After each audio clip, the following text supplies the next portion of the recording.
Movie का start होता है और एक लड़की भागते हुए झाड़ियों में छुप जाती है, जैसे वो किसी से डर रही हो या कोई उसके पीछे हो। और तभी कोई उसके कंधे पर हाथ रखता है और उसे मार देता है। अब मूवी यहीं से कट होती है और हम एक चाइल्ड केयर सेंटर में यूमी नाम की लड़की को देखते हैं, जो कि इस सेंटर से एक बच्चे को अडॉप्ट करने के लिए आई थी और उस बच्ची का नाम जियो था। यूमी जिसने जियो को एज अ सिस्टर अडॉप्ट किया था, उसके भी पेरेंट्स नहीं थे। यूमी जियो को लेकर अपनी आंट के पास आ जाती है, जिनका टाउन से दूर एक 5 स्टार होटल था, जहाँ पर यूमी की मदर भी काम किया करती थी। होटल के सुनसान रास्ते में यूमी को व्हाइट ड्रेस में एक लड़की दिखती है, जो रोड पर वॉक कर रही थी और यूमी उसे इग्नोर कर आगे बढ़ जाती है। और कुछ देर ड्राइव करने के बाद यूमी को दोबारा वही लड़की नजर आती है। इस टाइम वो अपने बैक व्यू मिरर से उसका फेस भी देख सकती थी। उस लड़की का फेस देखकर हमें ये पता चला था कि ये वही लड़की है जिसे हमने मूवी के स्टार्ट में देखा था। यूमी उस लड़की को कंटिन्यूअसली देख रही थी और यूमी के देखते ही देखते उस लड़की का सर कट के नीचे गिर जाता है, जिससे यूमी बहुत ज्यादा डर जाती है और अचानक वो लड़की भी वहाँ से गायब हो जाती है। यूमी अपनी कार रोकती है और उस लड़की को देखती है, बट उस पूरे रोड पर उसे कोई लड़की नहीं नजर आती। यूमी इस सब से बहुत ज्यादा कंफ्यूज हो गई थी, लेकिन फिर वो उसे अपना वहम समझकर होटल चली जाती है। असल में यूमी जियो को अपनी आंट के पास छोड़ने के लिए आई थी और यूमी की आंट यानी वो होटल ओनर यूमी को भी कुछ दिन अपने पास ही रोक लेती है। अभी यूमी और होटल ओनर बातें ही कर रहे थे कि जियो खेलते खेलते एक रूम तक आती है, जिसका नंबर था 405 और उस रूम से कोई उसे गाना गाते हुए अपनी तरफ अट्रैक्ट कर रहा था। उसी दौरान उस रूम में से एक बॉल बाहर आती है, जिसे जियो उठा लेती है। कुछ देर बाद हम देखते हैं कि यूमी भी रूम नंबर 405 में ही आई थी, क्योंकि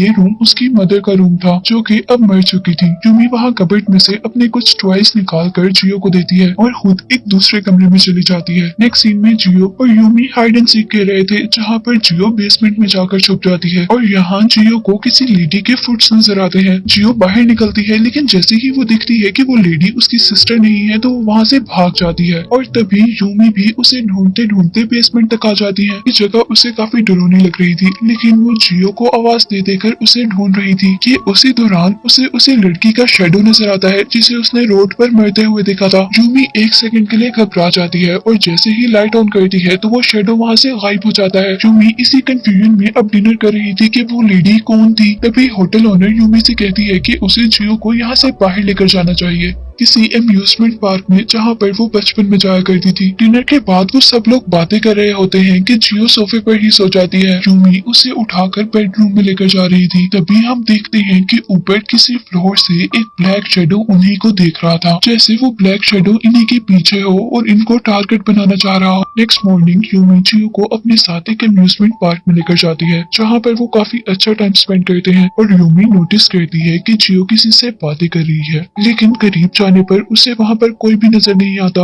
वो जियो से पूछती है कि तुम किससे बातें कर रही थी, और जियो अपने सामने इशारा करके कहती है कि ये लेडी मेरे से खेलने को कह रही है। बट यूमी को तो वहाँ पर कोई भी नजर नहीं आ रहा था। उसे लगता है कि जियो झूठ बोल रही है और वो जियो को लेकर होटल वापस आ जाती है। होटल में जब लेडी जियो के साथ खेल रही होती है तो उसे अपने पीछे एक शेडो दिखाई देता है और अचानक वो उसी रोड पर पहुंच जाती है जहाँ पर उसने लेडी को मरते हुए देखा था। वहाँ हर तरफ अंधेरा ही अंधेरा था, बस एक बस स्टॉप नजर आ रहा था, जहाँ उसे दोबारा वही लड़की नजर आती है। वो लेडी बगैर घूमे अपनी नेक को पूरा का पूरा रोटेट कर लेती है, जिससे डर कर यूमी की आंख खुल जाती है और हमें पता चलता है कि ये सब यूमी का एक ड्रीम था। यूमी होटल का राउंड लगा रही थी कि तभी होटल की वेट्रेस यूमी से कहती है कि तुम्हें जियो को यहाँ पर नहीं लेकर आना चाहिए था। वो वेट्रेस कहती है कि ये होटल हॉन्टेड है और इसी वजह से सारा स्टाफ यहाँ से भाग गया है। वो वेट्रेस अपनी स्टोरी बताते हुए कहती है कि एक मरतबा मैंने रूम नंबर 405 में एक लेडी को देखा था, जो कि वेट्रेस के यूनिफॉर्म में थी और मुझे लगा था कि वो यहाँ का एक स्टाफ है। पर जैसे ही मैं उस रूम के अंदर गई तो वो लेडी एक घोस्ट में चेंज हो गई। वो बताती है कि ये घोस्ट उसी लेडी का था जिसने इस कमरे में सुसाइड की थी। वो वेट्रेस अभी यही बता रही थी कि उस लेडी ने कैसे सुसाइड की कि यूमी उसे चुप करवा देती है, क्योंकि वो लेडी ही यूमी की मॉम थी और यूमी अपनी मॉम के बारे में अब कुछ भी सुनना नहीं चाहती थी। इसके बाद यूमी यहाँ से जियो के पास जाती है और जियो के पास जाने पर वो दिखती है कि जियो ने उसकी फेवरेट डॉल तोड़ दी है। वो गुस्से में जियो से पूछती है कि तुमने ऐसा क्यों किया, लेकिन जियो से बताती है कि मैंने ऐसा नहीं किया, बल्कि ये उस लेडी ने किया है जो रूम नंबर 405 में रहती है और साथ ही वो ये भी कहती है कि देखो वो अभी भी तुम्हारे पीछे है और हंस रही है। यूमी को यहाँ भी लगता है कि जियो झूठ बोल रही है, इसीलिए वो जियो को बार बार झूठ बोलने की वजह से बहुत ज्यादा डांटती है। अब रात में यूमी जियो के लिए एक लेटर लिखती है क्योंकि वो जियो को होटल ऑनर के पास छोड़कर जा रही थी। और यहीं दूसरी तरफ हम उस वेट्रेस को देखते हैं जो कि बेसमेंट की तरफ जाती है और वहाँ जाने पर उसे बहुत सारा ब्लड दिखता है। यूमी अभी अपने घर के रास्ते में होती है कि तभी उन्हें होटल ऑनर की कॉल आती है जो बता रही थी कि जियो भी मिसिंग है और उसके साथ वो वेट्रेस भी यहाँ से मिसिंग है। यूमी जल्दी से होटल वापस आ जाती है और यहीं पर हम एक पुलिस ऑफिसर को भी देखते हैं जो कि जियो को ढूंढने के लिए आया था और उसे लग रहा था कि जरूर उस वेट्रेस ने ही जियो का किडनैप किया है। यूमी जियो को जगह जगह ढूंढती है और उसे ढूंढते ढूंढते एक पार्क में भी जाती है पर उसे जियो कहीं पर भी नहीं मिलती और यहाँ वो एक लड़के से टकराती है जिसकी एक आंख पर पट्टी बंधी हुई थी और तभी इस पार्क में होटल ऑनर आती है और वो यूमी को अपने साथ वापस होटल ले जाती है। इसके बाद जब यूमी होटल में जागती है तो उसे अपने रूम के डोर पर वो वेट्रेस दिखाई देती है, लेकिन यहाँ वेट्रेस ने अपना यूनिफॉर्म नहीं बल्कि यूमी के ही कपड़े पहने हुए थे। यहाँ वो रूमी से कह रही थी कि रूम नंबर 405 में रहने वाली लेडी ने सुसाइड नहीं किया था और वो सब कुछ जानती है कि वो लेडी कैसे मरी थी। और ये कहते साथ ही वो वहाँ से चली जाती है और यूमी जब उस वेट्रेस का पीछा करते करते उसके रूम में जाती है तो उसे वहाँ पर वेट्रेस की डेड बॉडी मिलती है। यूमी उस डेड बॉडी को देखकर बहुत ज्यादा घबरा गई थी और बहुत ही परेशान थी। बाद में पुलिस ऑफिसर्स आकर उस वेट्रेस की डेड बॉडी को यहाँ से ले जाते हैं और यूमी बस बैठे हुए ये सब कुछ देख रही थी कि तभी उसके कंधे पर कोई हाथ रखता है। उसे लग रहा था कि यह हाथ आंटी ने रखा है, पर जैसे ही वो सामने देखती है कि आंटी तो पुलिस ऑफिसर्स के साथ हैं, तो एक सेकंड के लिए वो शॉक थी कि उसके कंधे पर हाथ कौन रख रहा था और उसके पीछे मुड़कर देखने पर भी उसके पास कोई भी नहीं था। यूमी अब इन सारी सिचुएशन से परेशान भी हो रही थी और डर भी गई थी और जब पुलिस उससे इन्वेस्टिगेशन कर रही होती है तो वो अपने डर की वजह से पुलिस को भी सही से जवाब नहीं दे पाती, जिस वजह से पुलिस को शक होता है कि शायद यूमी ने ही उस वेट्रेस को मारा है और जियो को गायब करने के पीछे भी यूमी का ही हाथ होगा। और इसी शक की वजह से पुलिस ऑफिसर्स उसका इस टाउन से बाहर जाना मना कर देते हैं और जब वो पुलिस स्टेशन से वापस होटल आ रही होती है तो उसकी दोबारा उसी लड़के से टक्कर होती है जिसकी आंख पर पट्टी बंधी हुई थी। वो लड़का यूमी को बताता है कि उसने भी कई बार उसकी सिस्टर जियो को एक लड़की के साथ देखा है, लेकिन वो लड़का यहाँ पर यूमी को बताता है कि जियो जिसके साथ बात करती थी वो कोई इंसान नहीं थी बल्कि एक घोस्ट थी और वो लड़का उस घोस्ट को इसलिए देख सकता था क्योंकि उसके पास घोस्ट देखने की एबिलिटीज थी। वो लड़का यूमी को लेकर होटल के बेसमेंट में जाता है और वहाँ वो घोस्ट से कहता है कि जो भी मैं क्वेश्चन करूंगा अगर वो सही हुए और तुमने उसका आंसर हाँ में देना हुआ तो तुम एक मरतबा टैप करना और अगर उन क्वेश्चंस का आंसर नो में हुआ तो तुम 2 मरतबा टैप करना। वो उससे क्वेश्चन करता है कि क्या तुम मरे थे, क्या तुम्हारे पास जियो है,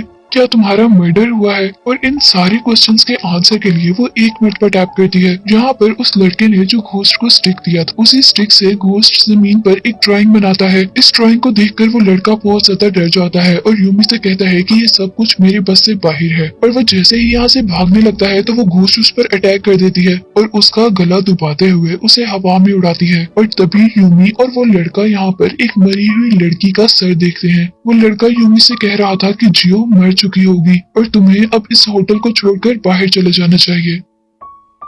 लेकिन यूमी उसकी बातों को इग्नोर कर देती है और वापस होटल के अंदर चली जाती है। होटल के रूम में उसे दोबारा वही ड्राइंग नजर आती है जो ड्राइंग बेसमेंट में घोस्ट ने बनाई थी। यूमी अब होटल से निकलकर बस स्टॉप पर चली जाती है जहाँ पर उसे एक मिसिंग लड़की का पोस्टर नजर आता है। वो लड़की 5 साल पहले गायब हुई थी और अब यूमी उस लड़की के घर पर जाती है और उस लड़की के घर जाने पर यूमी को उस लड़की के ग्रैंडफादर मिलते जो उसे बताते हैं कि होटल ओनर उस लड़की को पियानो सिखाया करती थी और उस होटल ओनर का बेटा उस लड़की का फ्रेंड था, लेकिन उसकी मेंटल कंडीशन कुछ ठीक नहीं थी और उसने होटल में ही सुसाइड कर ली थी। ये फैक्ट सुनकर वो शॉक हो जाती है क्योंकि आंटी तो उसे यही बताती नहीं थी कि उनका बेटा ऑस्ट्रेलिया में है। अब सीन्स दोबारा होटल में शिफ्ट होते हैं जहाँ पर पुलिस इन्वेस्टिगेशन कर रही थी और होटल के एक रूम में उन्हें वही मिसिंग लड़की एक रोप से लटकी हुई नजर आती है। अजीब बात ये थी कि इस लड़की ने जिस रोप से सुसाइड की थी मरते वक्त वैसे ही रोप उस वेट्रेस की बॉडी पर थी जिस वेट्रेस को मरते हुए हमने इस मूवी में देखा है। यूमी अब होटल जाने पर बेसमेंट के अंदर जाती है जहाँ पर उसे एक दरवाजा मिलता है। यूमी उस डोर से एक रूम के अंदर जाती है जिस डोर का दूसरा दरवाजा रिसेप्शन के पास खुलता था और इस रूम में बहुत सारे सीसीटीवी मॉनिटर्स लगे हुए थे। यूमी उस रूम के अंदर जाती है और दूसरी तरफ हम रिसेप्शन पे पुलिस ऑफिसर को देखते हैं जो कि होटल ओनर का वेट कर रहा था। तभी रिसेप्शन पर उस रूम का गेट ओपन होता है और वो पुलिस ऑफिसर भी उस रूम के अंदर चला जाता है और अब इस रूम से हमें इस मूवी की मिस्ट्री पता चलने वाली है। यहाँ पर यूमी को होटल ओनर का बेटा नजर आता है जिसे मम्मी बनाकर रखा गया था और तभी वहाँ पर ऑफिसर आ जाता है और वो यूमी को अरेस्ट ही करने वाला था कि उन्हें वॉल से एक आवाज आती है और जैसे ही ऑफिसर उस वॉल को तोड़ता है तो उस वॉल के अंदर से उन्हें बहुत सारे मरे हुए लोग नजर आते हैं और कुछ लोगों के तो वहाँ पर कटे हुए सर भी रखे हुए थे।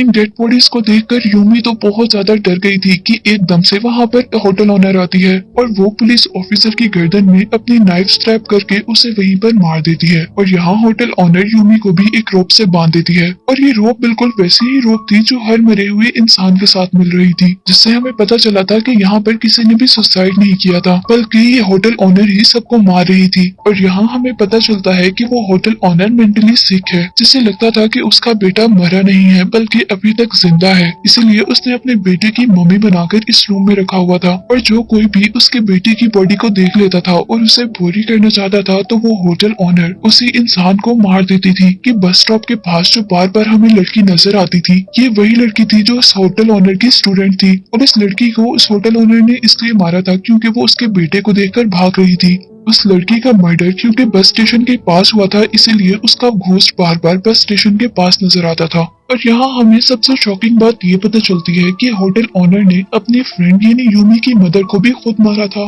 क्योंकि जब होटल का स्टाफ गायब हो रहा था तो उसे होटल ओनर पर शक हो गया था, इसीलिए वो पुलिस को इन्फॉर्म करना चाहती थी जिसकी वजह से होटल ओनर ने उसे भी मार दिया। यूमी ये बात सुनकर बहुत ज्यादा शॉक और दुखी थी और यहीं पर वो होटल ओनर अब यूमी की भी सारी वेन्स काट देती है ताकि सबको लगे कि यूमी ने भी सुसाइड की है। लेकिन यूमी यहाँ पर मरी नहीं थी और कुछ देर बाद यूमी को होश आ जाता है और सरप्राइजिंगली उसकी बॉडी से उसकी रस्सी भी खुली हुई थी और यूमी सबसे पहले खड़े होकर होटल ओनर पर अटैक करती है जिससे उसे लगता है कि होटल ओनर मर गई है और वो अब अपनी मॉम के घूस की हेल्प से जियो की जान बचाती है और जियो और यूमी यहाँ से भागने वाले होते हैं कि तभी होटल ओनर दोबारा उन पर अटैक करती है क्योंकि होटल ओनर मरी नहीं थी। पहले तो यूमी अपना डिफेंड करती है और फिर अपनी सारी पावर का यूज करके आखिर उस होटल ओनर को मार देती है। यूमी अब अपनी बहन जियो को लेकर इस होटल से बाहर आ जाती है और यहाँ पर वो अपनी मॉम के घोस्ट को देखती है और लास्ट टाइम उन्हें गुड बाय कहती है जिसको मरते हुए ख्याल आ रहा था कि उसका बेटा उसके पास आ रहा है। और इस चीज से हम पर ये बात तो क्लियर हो गई कि होटल ओनर एक मेंटल सिकनेस से सफर कर रही है। यूमी अब अपनी बहन की पूरी रिस्पॉन्सिबिलिटी ले लेती है, उसे सेफली यहाँ से ले जाती है जिसके साथ ये मूवी यहीं पर खत्म हो जाती है।